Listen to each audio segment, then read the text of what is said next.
I'm going to explain how you, as a Christian, can prove to any atheist you meet that God exists. Because that's not going to work out for everyone. Hello, everyone. I'm Professor Plank.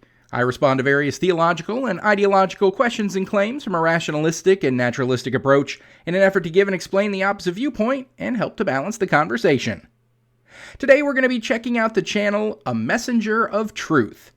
And not to get too deep into a channel's name, but it's a regular point of exasperation for me when people don't seem to recognize the difference between truth, or that which accurately comports with reality and facts, and perspective, otherwise known as opinion.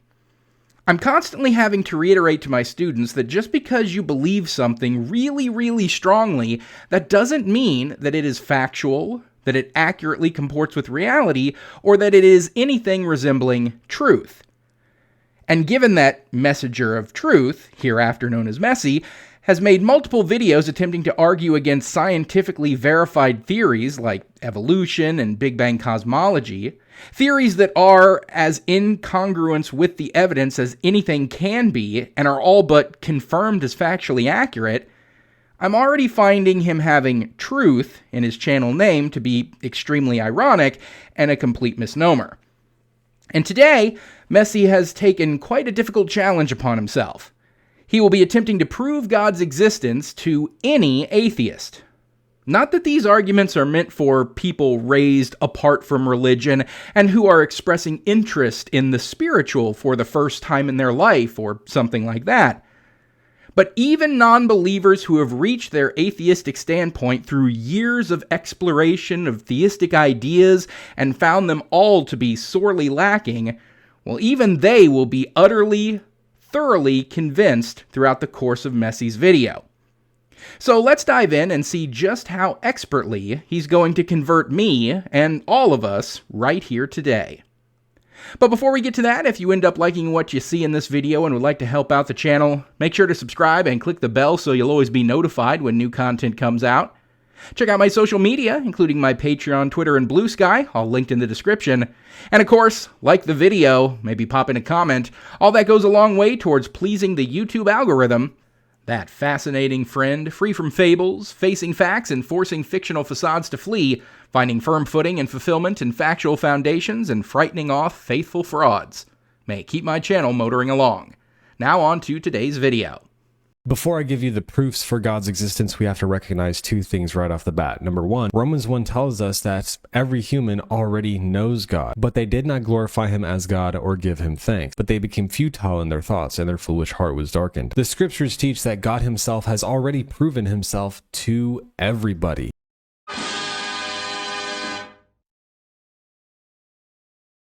Wow, right off the bat with a big swing and a miss. And one of the top ways that apologists who are overly dependent on the Bible end up shooting themselves in the proverbial foot. Trying to tell atheists that they aren't really atheists because they already believe in God deep down, and they are just basically too foolish, too dark of heart to realize that they actually believe in God, it's a really shit way to attempt to convince someone. I mean, no rational person should take the Bible as complete, unabridged truth and factually correct in every word, lest you find yourself stoning your unruly children to death, sacrificing a goat to God whenever you give birth to your first son, and if you fail to do that, then you must sacrifice your son himself, and, slave owning and all that, among many other things held to be reprehensibly immoral in modern society. Not to mention the factually inaccurate stuff from the Bible that we've already conclusively proven, like the creation account in Genesis, the global flood, Adam and Eve being the progenitors of the human race, etc. But if there were no other part of the Bible that convinced me that the book could indeed be wrong, it would be this part. Because I know my own mind enough to know that I indeed do not believe in the existence of any God. So if I know that I don't believe in God, and your holy book says that everyone, without exception, does believe in God, then I know your book is wrong in that regard. And if it's wrong in that regard, it can be wrong in potentially every other regard that's not independently verified. So even if I didn't know it to be wrong in many other places, this part alone would be enough to convince me of the fallibility of your holy book, ergo the fallibility of the faith surrounding it, ergo the fallibility of the belief in general. Congratulations, you played yourself. Second thing we have to recognize is that there's a difference between proof and persuasion. I can prove God's existence all day long, but someone who does not want God to exist and wants to live in their sin is not going to accept it. And here is the other most common way that apologists shoot themselves in the foot. This is basically the apologist escape clause. This is how they can insist that their arguments, their proofs, are so rock solid and utterly beyond reproach that there's no way anyone could ever listen to them and still come away non-believers unless their hearts are too hardened and they're just unwilling to accept what the apologist has perfectly explained and proven beyond a shadow of a doubt. By preempting their apologetics with this, when the non-believer counters or debunks or rejects their assertions and arguments, even if they do so rationally with calmness and valid refutations, they can always just fall back on, oh, well, they're just suppressing the truth in their unrighteousness. They're committed to their wickedness, addicted to their sin. They're blind for they refuse to see, even though we're here trying to show them the light.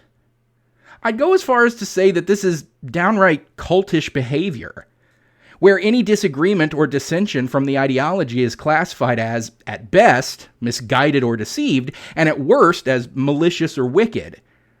This is why Scientologists will classify anyone who speaks negatively about the belief system as an SP, or suppressive person. This is why Jehovah's Witnesses will disfellowship people, even within their own families, who stop believing in the faith and cut off all contact with them. And those may be more extreme examples of it, and you aren't exactly engaging in anything that extensive, but the idea here is pretty much the same. It's the notion that your beliefs are so solidly undeniable truth that the only reason anyone could ever possibly deny it is if they were just stubborn and sinful and committed to their wickedness. It couldn't ever even conceivably be a problem with your arguments or the beliefs themselves. I mean, perish the thought. So right off the bat, you've poisoned the well, Messi. You've insisted that atheists already believe in God deep down, but are just too foolish, sinful, or stubborn to realize it. And two, that there's no possible way that your forthcoming arguments have even the slightest flaws in them, and any disagreement can only be due to foolishness, sinfulness, or wickedness. Lane, I'm sorry, but I'm totally failing to see the problem here. Now let's talk about the 3 ways you can prove God's existence with any atheist. These are generally the 3 ways that they would accept. The first type of proof we can use is rational type proofs, meaning we can reason on our own with our own minds to conclude that God exists. They wouldn't accept this type of proof. For example, the ontological argument is the most popular rationalist argument. It goes like this: God is the greatest conceivable being, omniscience, omnipotence, etc. Now, this maximally great being must also exist in reality rather than just our minds, because if it only exists in our minds, then it wouldn't really be a maximally great being. So then, God, the greatest conceivable being, must exist in reality. Oh, wait, you serious? Let me laugh even harder. The ontological argument is your first come-out-of-the-gate swinging proof for the existence of God? And you called this your rational proof? The ontological argument is far from rational. It's barely a thought experiment, and it's one that requires a lot of assumptions and presuppositions to make it work. And even if you give it those, it still doesn't work because the same technique can be used to invalidate it completely. So the ontological argument requires a series of steps, each one of them flawed. It starts with step 1. It is possible that a maximally great being exists. Well, no, I can't say that it is possible that a maximally great being exists. If we're defining a maximally great being as, at the very least, a being with what would be considered supernatural powers, or itself being a supernatural entity, I can't say that that is possible, as the supernatural has not been demonstrated to exist. Ergo, we can't say with any degree of certainty that it is possible.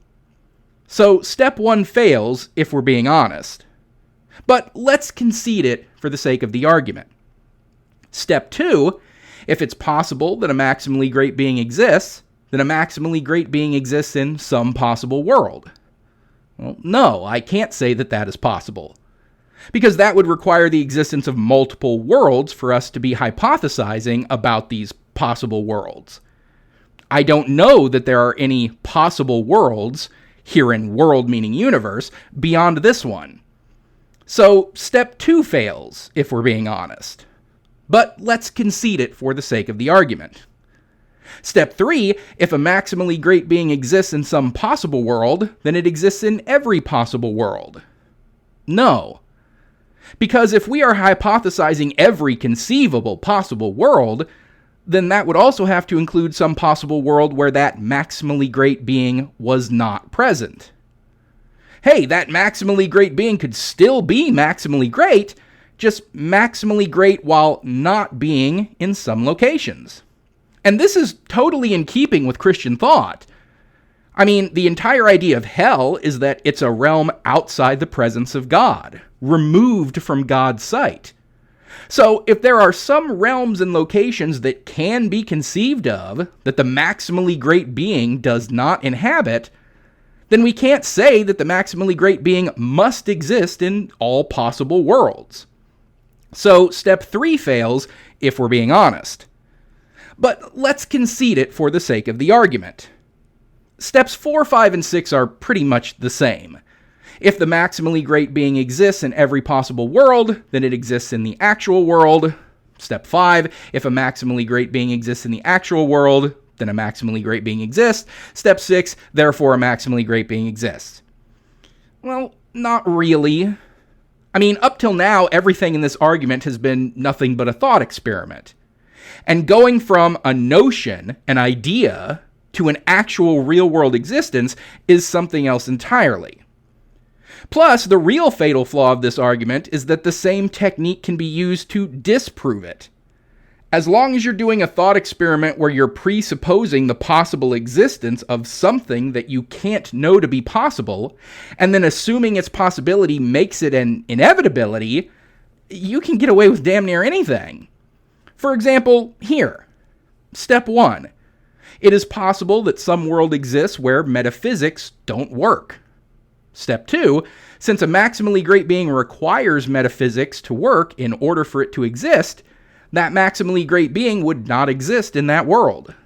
Step 3. Since a maximally great being could not exist in that world, it would not then exist in all possible worlds.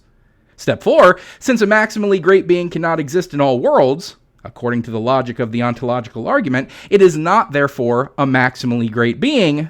Step 5, therefore, no maximally great being exists. Did that go the way you thought it was going to go? Nope. The ontological argument also runs into the problem of attempting to define God into existence. It does this when it attempts to define maximally great as requiring existence in all possible worlds, or insisting that actual existence is greater than imagined existence. So, if we're defining this being as maximally great, then it must actually exist, since that is greater than just being imaginary. Look, definitions are descriptive, not prescriptive. By defining this being in such a way as to insist upon its actual existence is not how defining works, and will just invalidate your argument when the same tactic is used against you. Like with Eric, the god-eating magic penguin. Gods can't exist because of Eric, the god-eating magic penguin. Since Eric is god-eating, by definition, he has no choice but to eat gods. So, if God exists, he automatically ceases to exist as a result of being eaten. Unless you can prove that Eric doesn't exist, then God doesn't exist. Even if you can prove that Eric doesn't exist, the same proof will also be applicable to your God. Because if you can say, well, Eric doesn't eat God just because you're choosing to define him as God-eating, then I can say that your idea of God doesn't have to exist just because you're choosing to define him as maximally great and choosing to define maximally great as necessitating existence. There are only two possibilities. Either you can prove that Eric doesn't exist, or you can't. In both cases, it logically follows that gods don't exist. And I want to make something clear. I know that this is a ludicrous argument. It's meant to be, because it's a reflection of the ontological argument itself, which is exactly as ludicrous. Let's move on to number 2. This is the most common type of proof that atheists want. It's empirical proof, scientific proof, observational data. Seeing is believing. If I don't see it, if I didn't see Jesus rise from the dead, then I have no reason to believe it. While, yes, empirical proof would be lovely, it is a straw man to say that since I didn't see Jesus rise from the dead, I have no reason to believe it. Or seeing is believing. That's not necessary, nor is it the basis for empirical proof. I don't need to see Jesus rise from the dead with my own eyes in order to believe it. But there does need to be some verifiable evidence that he did, and no, the Bible itself does not count. I don't need to see miracles being performed right in front of me, but I do need to have some kind of verifiable evidence that they've occurred, and no, the Bible doesn't count. And this is not some crazy, oh, your mind is too stuck in the physical, or, oh, you crazy skeptics and your scientism. Even the Catholic Church will send people to investigate accounts of supposed miracles. Statues crying blood tears or accounts of miraculous healings. They won't just accept them with no evidence. They actually have to investigate. Now, if even the most pious of believers need empirical evidence, you should not cast aspersions at skeptics who do as well. A very common empiricist type proof is the cosmological argument. You see, we observe all of these causes and effects in the real world. We see all these effects, right? Let's go back to the cause. All effects have causes, therefore there must be an ultimate first cause, and that first cause we call God. No. No. Mm-mm. Mm-mm. No. No. No. No. No. No. Hell no. No. No. I refuse. No. The cosmological argument is not empirical proof of anything. At best, the cosmological argument is an argument by deduction, not an argument from empirical evidence. Those are two very different things. Deductive reasoning moves from general premises to specific, certain conclusions. If the premises are true, the conclusion must also be true. Deductive arguments are about logical necessity, not about observed fact. Empirical evidence is based on observation and experience. It's empirical evidence if you have a videotape of an accused thief breaking into a closed store and running out carrying a laptop computer, and then finding that computer in his house. But it's deductive reasoning to argue that the accused thief stole it when all you have are emails of him saying he was going to steal it, and then his car being seen in the vicinity of the computer store around the time of the theft. I mean, you see how those things are different, right? One is hard evidence, the other is deduction that is not necessarily definitive, but is hopeful that it's the most likely conclusion. And the cosmological argument is that it's a deduction. And it's a bad deduction at that. Because any professional in the realm of communication and argumentation can tell you, in order for an argument by deduction that utilizes a syllogism the way the cosmological argument does, in order for it to be rationally asserted, both the major premise and the minor premise must both be true, or else the conclusion is not necessarily true. It still could be true, but you can't get there from the argument. And the cosmological argument fails in that regard. So the cosmological argument is as follows. Major premise, whatever begins to exist has a cause. Minor premise, the universe began to exist. Conclusion, therefore the universe has a cause. Now, the major premise is flawed because in order to insist that everything that begins to exist has to have a cause, one would have to have total knowledge of the beginnings of all things in all of existence in order to say that they all have causes. We humans do not have access to all that knowledge. There's an argument that is occasionally used against atheism that I think can work equally well against the cosmological argument here. I want to show you something, and I drew a circle on a whiteboard like this. I said this circle represents knowledge. Everything that could ever be known about any subject fits in there. How much do you know of everything that could possibly be known? So he took a pen and he drew that and he went, I reckon I know this much. But this does exist, you just haven't discovered it yet. Yes. Therefore, could God not exist in a dimension that you haven't yet discovered? Isn't it possible that in that huge circle of things that you don't know, that there could be things that came into existence uncaused? And if that were possible, then that means that it is possible that the first premise of the cosmological argument is not necessarily true. Thus, the entire argument is therefore flawed. But it's even more flawed than that, being as there are some things that we know of, that we've come to find through the developing field of quantum mechanics, that can come into existence uncaused. At the quantum level, there are phenomena where particles can appear and disappear seemingly spontaneously. These are often referred to as virtual particles. So there are two ways that the first premise of the cosmological argument fails. But the even more spectacular fail is the second premise, that the universe began to exist. We do not know that to be true. We currently do not have the ability to examine evidence. That would be what you are claiming this argument is rooted in, Messi, empiricism. We can't examine evidence any farther back than what is called the Planck time. The Planck time is 10 million trillion trillionths of a second after the Big Bang expansion began.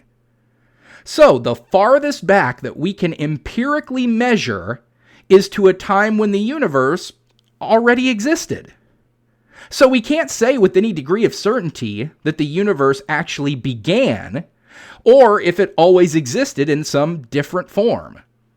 So the second premise of the cosmological argument is flawed also. Both premises flawed, meaning that the conclusion cannot be rationally asserted. But even if I grant you both premises for the sake of the argument, the cosmological argument still doesn't get you to anything resembling a God. It only gets you to some undefined cause. That cause, for all you know, could be entirely natural, unintelligent, unintentional process, as devoid of will as the forces that make a whirlpool or lightning bolt or snowflake. You can't just hop, skip, and jump right to, and we call that cause God. No other explanation needed for how you got there. So, the cosmological argument is bunk, even if I'm being extremely charitable and giving you every benefit of the doubt. But, if we're being very honest, it truly fails right out of the gate, seeing as its premises are fatally flawed. That is the stupidest thing I ever heard of. Now, the third way we can prove God's existence is using the pragmatic approach. You see, when people stick to the principles of Christ, loving your neighbor as yourself, going to church, there's this community, people loving each other, building each other up in love. Look at Western civilization, which is founded on a lot of Christian values. Just look at all the good that has come out of it. Essentially, Christianity works, therefore it's true.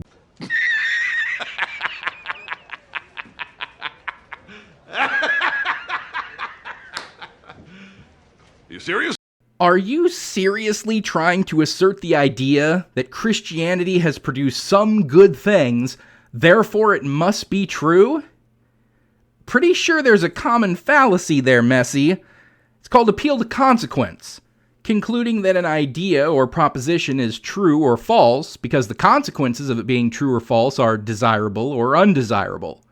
The fallacy lies in the fact that the desirability is not related to the truth value of the idea or proposition. What, Western civilization has worked so well, therefore the Christian faith that it was to some degree built on must be true? Well, by that logic, Indian civilization predates Western civilization by thousands of years, And it was built largely on Hinduism. And Hinduism is still the majority religion in India today, a country that boasts about 18% of the world's population. Therefore, by your pragmatic logic, Hinduism must be true. Oh, also, our numerical system, it originated in India and the Middle East, which has made all modern mathematics, and therefore all our modern scientific advancements, possible. That has to mean Hinduism is correct, right? Or what about Alexander the Great, who conquered nearly all of the known world during his lifetime? Easily one of the most successful empires of all time, and definitely the most successful that had ever existed in the ancient world.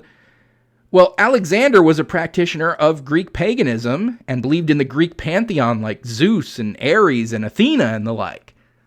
Well, the massive success of the growth of his empire must mean that the Greek gods actually exist, right? Or maybe the utility of a belief system has absolutely no bearing on whether or not it's true. Oh, that actually might be. Now, the fourth way of proving God's existence. Oh, you've got an extra fourth way to convince atheists in your back pocket? I thought you were just going to have 3. That's what you said at the start. Oh, you sneaky little so-and-so, you. You had a secret one that you were holding back. A little extra apologetic morsel, a dessert of deified delusion, if you will, just waiting to deliver the knockout blow to atheism. Oh boy. I'm so excited. But the only way to objectively prove God's existence is going to be using transcendental proof. Basically, the transcendental proof says this: without God, you would not be able to prove anything at all in an objective fashion. You see, anytime an atheist asks me, hey, prove to me that the Bible is true, or provide evidence that God exists, they are presupposing that my God exists. Oh no! Oh no! No. We aren't doing this. The transcendental argument is the worst one yet. The transcendental argument relies on an unfounded presupposition. Basically that anything, knowledge, proof, or basically any epistemology needs what they call a rational justification or rational grounding in the first place. Well, I can just as easily say, no, it doesn't. And that argument's done. But the transcendental argument gets a lot of traction these days, particularly with what are called presuppers, which are people who engage in mostly atheist trolling. Presuppositionalists essentially argue that since all logic involves some presuppositions, the absolute faith in the Christian scriptures is completely sound. In practice, presuppers tend to be more interested in attempting to dismantle the opposing, usually atheist worldview than in making positive claims. The express purpose of this argument is typically to undermine the non-Christian worldview and nothing else. See, the transcendental argument insists that everything in the physical world, especially knowledge, needs a rational grounding, and that grounding can't be anything in the physical world itself. So knowledge can't be grounded in, say, logic, for example, because that just kicks the can down the road, and now you have to ask, well, what's the rational grounding for logic? Therefore, the rational grounding must be something outside of the physical universe. Therefore, everything has to actually have a supernatural or metaphysical grounding. And now that you've insisted on the existence of the supernatural, and insisted on something supernatural that underpins literally everything in the physical world, you can just insist that grounding must be God. Except, I can just say, no, it doesn't need a rational grounding. Logic can work based on the consistent way that the universe works, and the universe working that way that it does can just be a brute fact. In contemporary philosophy, a brute fact is a fact that cannot be explained in terms of a deeper, more fundamental fact. And I dare say, this is a premise that you, as a Christian, would agree with, because you believe that your God is the ultimate brute fact. That everything goes back to God. Everything is ultimately explained by God, and that God isn't explained by anything in and of himself.